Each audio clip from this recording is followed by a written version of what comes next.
Hello ladies and gentlemen, welcome to the January 7th Raw Review. Now this Raw Review is a special one. We can say a lot of things about how the WWE is, but usually when they bring in one person, which I'll be mentioning later in this review, everything seems to actually be better. It's obvious, it's what we got. So I'm just going to blow through as many of these other things first so we can get to the main event. Cena, Dolph Ziggler, and Biggie Langston. Not even mentioning AJ because she sucks. Well, actually, she likes them small. Saying simply with John Cena, "Oh, AJ, you got your first 6th grade wiener joke." Look, the storyline between these 4 people, it's now 4. Biggie Langston, Dolph Ziggler, AJ, and John Cena, is hitting the ground, breaking the ground, and digging his way to China. There ain't nothing there. The match itself was ridiculously stupid.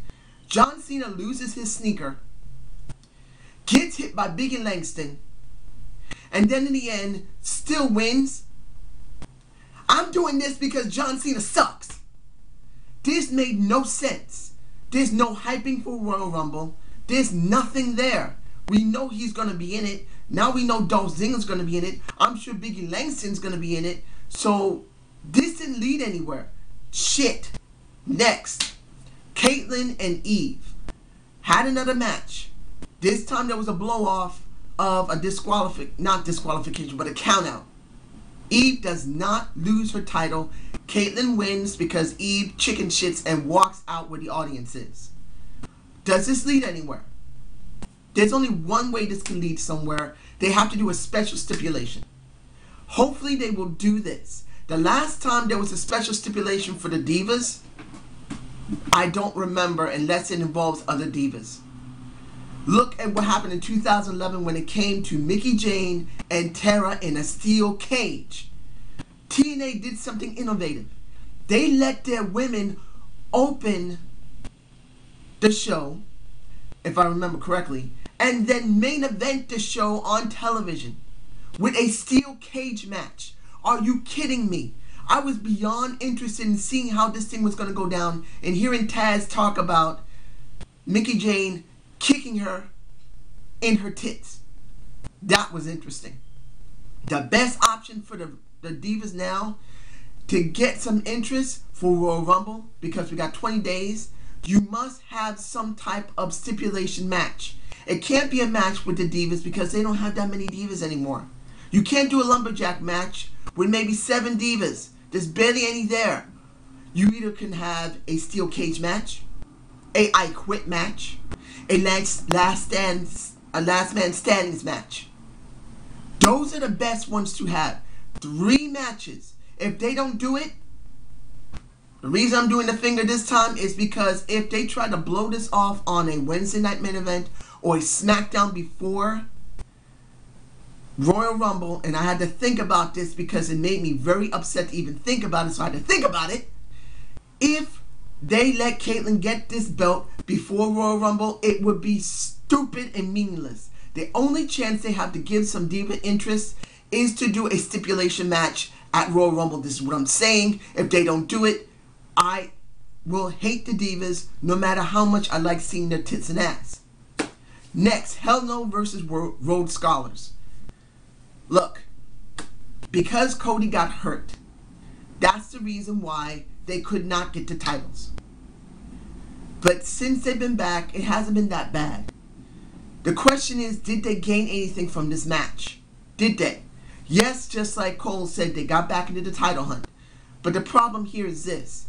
If by Royal Rumble they do not win those titles, this is meaningless and split off Rhodes Scholars permanently. No people are going to say, hey, Cody's good with Damian. Damian's good with Cody. Cody's mustache is getting over. Yes. But if they do not get those belts in 20 days, what was the point of letting them go through this in the first place? The tag team division is extremely weak. Now, even though Triple H, the real God himself, in the WWE, and I'll explain that in a minute, is pushing for this. He has to give those belts to them. They cannot give it to Sin Cara and Rey. I want the Usos to get them, but they can't get them because Rogue Scholars is more over. And they can't keep Hell No together because eventually they got to break these guys off and have a final match together. I'm taking a guess they're going to have a final match at WrestleMania. I don't think they're going to do an Elimination Chamber or Extreme Rules. It's got to be WrestleMania. If I'm correct. If I'm wrong, I'm sorry. But this is what I understand. Now, talking about Hell No, seeing that Daniel Bryan hurt his knee, got ice on it. Basically, Kane is blaming Daniel Bryan's blaming Kane. And Vicky says that Dr. Shelby is going to be coming back for an evaluation. I'm looking forward to that. I'm hoping they can get something out of Mr. Shelby. Mr. Shelby made that work. And right now, to keep those belts, if they do keep those belts after Royal Rumble, they need Shelby to become the manager. If they don't do that, and then Shelby leaves, and they still retain, it would be the most stupidest thing to keep because Rogue Scholars deserve that belt, and they're more over than Hell No. And I know you're going to say, many people, Hell No is more over than Rogue Scholars. To a point, yes. Because it's still funny that yes and no bit. But what really put over Hell No is Dr. Shelby. They need him as a manager. If he's not a manager, he just comes back briefly, then go to Royal Rumble, they still retain next to Rogue Scholars will make no sense. They must have Shelby to maintain those belts because people are going to be really going to begin to get bored with them. They need him. And if they don't have him, let them lose the belts. Next. Let me see here. Ricky Santino and Wade Barrett. I was glad to see Ricky. I'm a Ricky the Dragon Steamboat fan. I always loved him. I love when he did the fire and when he didn't do the fire. I've always loved Ricky. Seeing this match made me think there might be a reason for Wade having the Intercontinental Championship. With this match and Santino losing flat makes me think, could they be letting Ricky try to regain that title? Or at least give Wade a really good opponent to go after. I know Ricky is in his late 50s now or mid 50s. He is. He's about the same age as Ric Flair. They're almost near the same age. Maybe Rick is a couple of years older. But let's be honest. We saw Ricky still go in the ring. We need Ricky the Dragon Steamboat to face somebody. And a Wade Barrett actually is the best option here. Let Wade face Ricky. If Ricky wins that belt, then actually be very good. It'll be something new for the Intercontinental Championship. Let an older legend have it for a little while. Let him run it with it for about a month or two. And then let him drop it. If not, if they structure in the next 20 days a good feud between Wade and Ricky the Dragon, putting Ricky the Dragon on basically Ion, putting him on SmackDown, and the next Raw, I know that's going to be a lot for Ricky because it's a strenuous work being in these shows. But let's be honest, it'll be great to have some featuring of a legend that is credible, that can actually go in the ring. And I'm sure he can still go. He still looks like he's in good shape. He still does. And putting him with Wade would actually make sense. Wade has sucked since he came back. He sucked before he left. Having him go after a Ricky will be good. Now, the former Intercontinental Championship, I'm just getting this over with now because it was stupid. Unless it leads into what I said in my SmackDown review for Kofi. My rant of Kofi. Kofi getting knocked out by Big Show. Didn't even have a minute of a match. Big Show knocks out Kofi. Kofi's laid out. Kofi doesn't do shit. Kofi must now turn heel. This is the same thing what happened with Miz. Miz lost at least 3 to 4 times to Kofi and turns face. This is the best option for Kofi to turn heel. The person that he must turn heel on, as I said before, must be R-Truth. That is his friend. Just like it was when R-Truth turned on John Morrison, Kofi must turn on R-Truth. then at least he can feud with R-Truth. Then he can feud with someone else. He can start feuding with The Miz. It would actually be a refreshing thing to see a face Miz versus a heel R-Truth. We've seen them before, but now we'll see something different. This is what I'm hoping. If they don't do this, if they don't turn him heel by Royal Rumble, this will be the most stupidest thing I've ever seen. My guess is Royal Rumble is when they're going to turn him heel.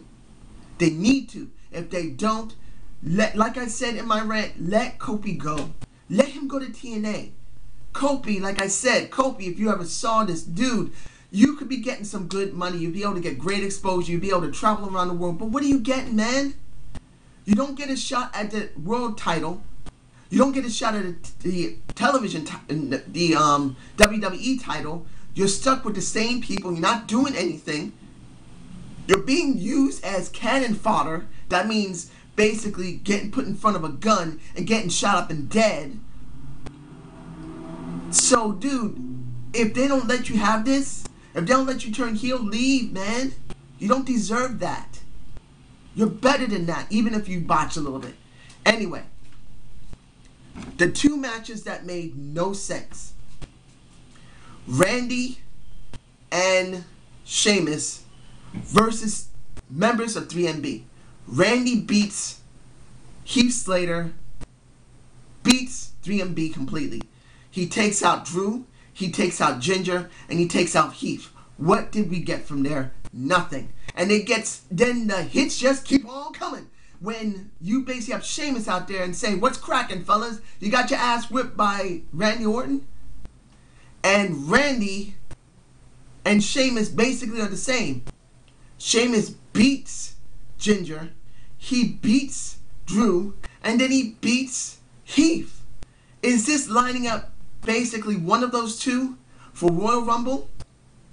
One of them is going to turn heel. We already know this, but it wasn't worth burying 3MB.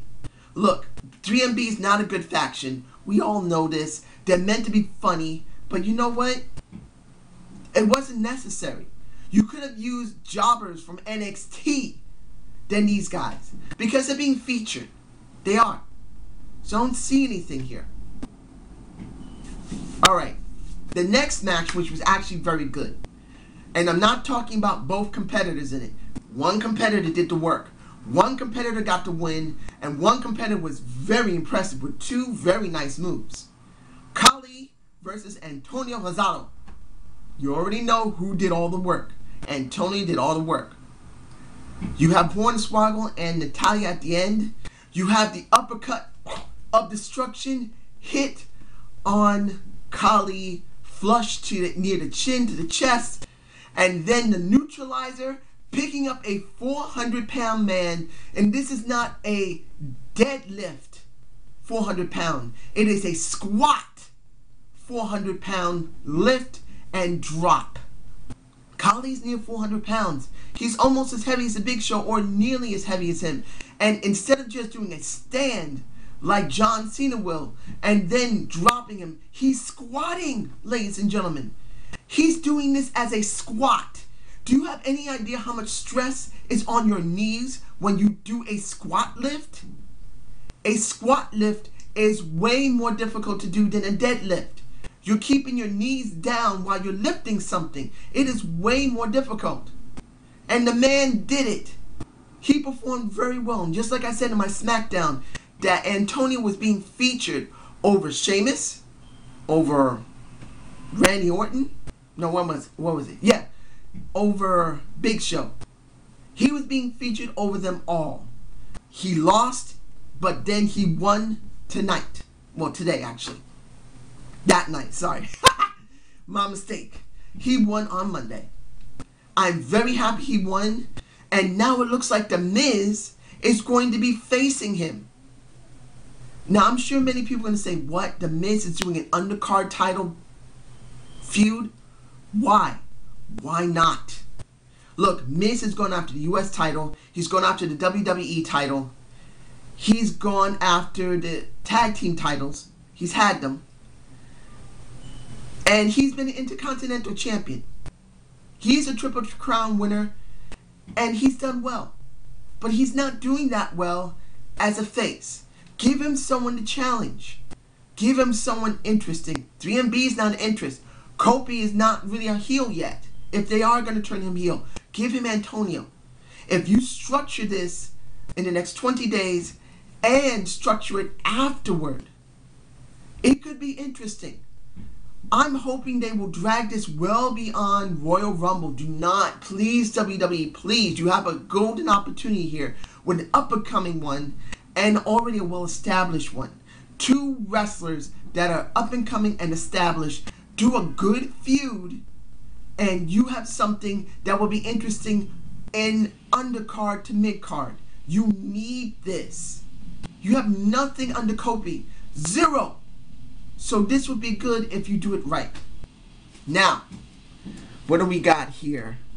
Heyman and Beef Mode segment.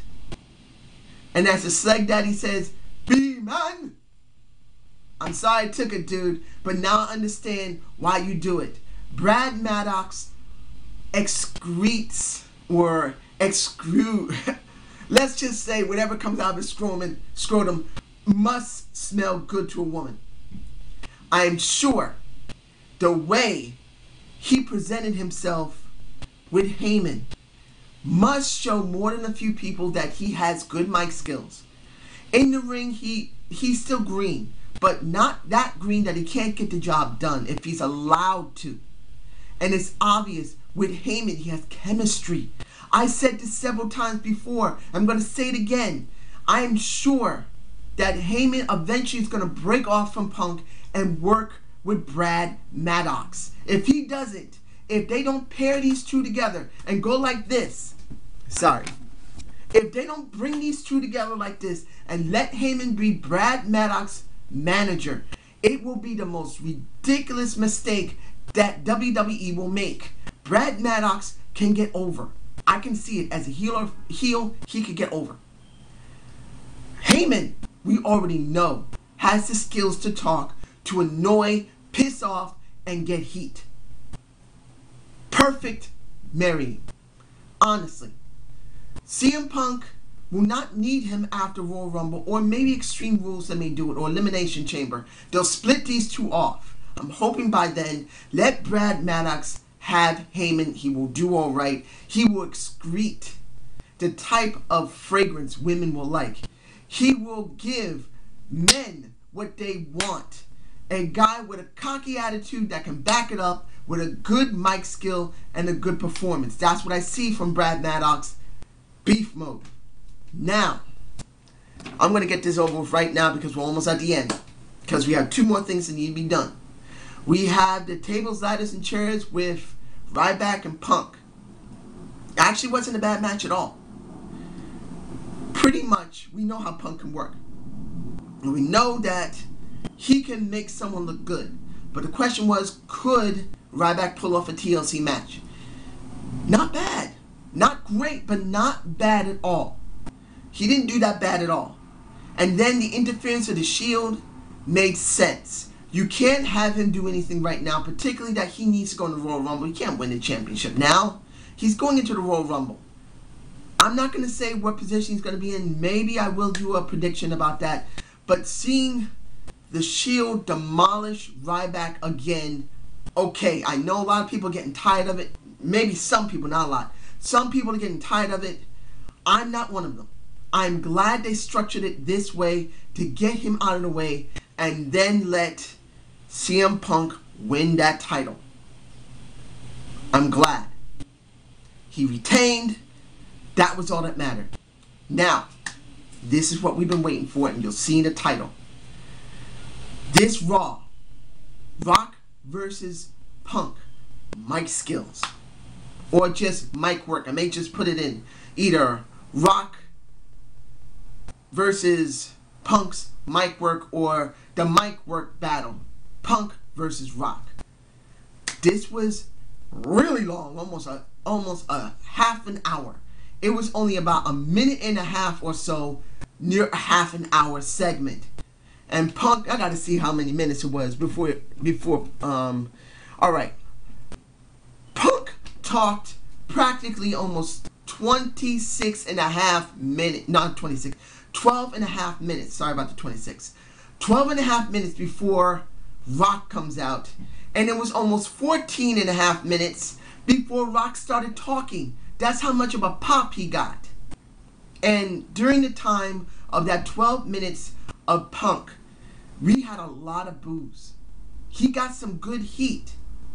This is where I'm so glad, if no one's never noticed how mic skills can really rile a crowd, and Tampa, Florida crowd was very good throughout the night. They got bored what they didn't like. They booed what they didn't like. They said nothing when they didn't like anything at all. They were very vibrant. And in this case, they booed the hell out of Punk. They popped the hell out of Rock. And now you can see the contrast of a real talker versus a great talker. Real talker is CM Punk. We know Punk can talk very well. He's a real talker in the WWE. Then you got a great talker, like in The Rock. The Rock was on his game. He talked very good. Pussy Cook got chanted around. I'm not saying it was a great chant, but it was chanted. But simply seeing Punk and Rock was a lot more interesting seeing Punk and John Cena or Rock and John Cena, because John Cena is not a great talker. He's a decent talker, but he's not a great one. He's not. He's not at the caliber of a Rock, and he's just a little bit under CM Punk. But not by much, because John Cena has the most experience amongst most of them, because he's not allowed, the others are not allowed to talk as much. It's been Punk, who's a very good talker, who's the best one in the company right now. Not talking about God. God's not out there right now. It's Punk. But when Punk said, you're going to be facing God, I'm thinking that he must have got a blessing from real God to even be allowed to say that. Because that wasn't a total shoot right there. That had to be a work. There's no way no one's going to be allowed to say, I am a God, except either Ric Flair or God himself, Triple H. But I'm telling you right now, it was a good, very long segment. 28 minutes and 27 seconds. Oh my gosh, that was long. But it still accomplished what it needed to do. It showcased both their skills. Yes, it could get boring after a while if you don't see it for what it was. Yes, it was very long. But it showed how great they can talk.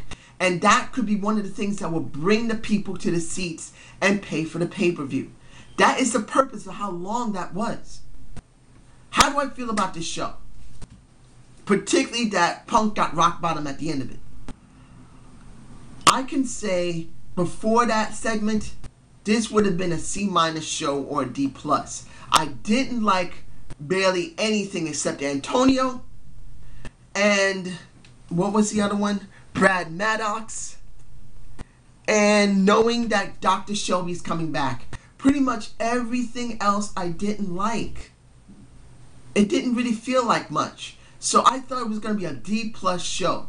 Because even with Brad Maddox, Antonio Cesaro, which he did a good showing, and Dr. Shelby coming back, those weren't enough to save the show. But by the time Rock and Punk started talking, that brought the show up. I'm giving this because of Punk and because of The Rock. Yes, the segment was really damn long. Yes, it's too long. But it was necessary for this situation. We need to see how good these guys talked. B. What? Yes, B show. Because these two are going to prep Royal Rumble. I don't even know if anything else on the card of Royal Rumble is going to be good. But this is a good beginning. And it's going to count if the next SmackDown, the next Raw is going to be good. If it's not, then my ratings are just going to drop and hit the ground. But I'm giving this a B because of the end. Only because of that. So I hope you liked the Zane's view of Raw 2013. January 7th, actually, my son's birthday was yesterday. He's now 16 years old. I doubt my son would ever see this. He's with his mom right now. I'm divorced. But if my son ever saw this, son, I love you to death. Happy birthday. I did send him a message and a card and stuff. But still, if you did see this, happy birthday. I love you. But I hope you love the Zane's View. Subscribe and comment to my channel. And have a good day.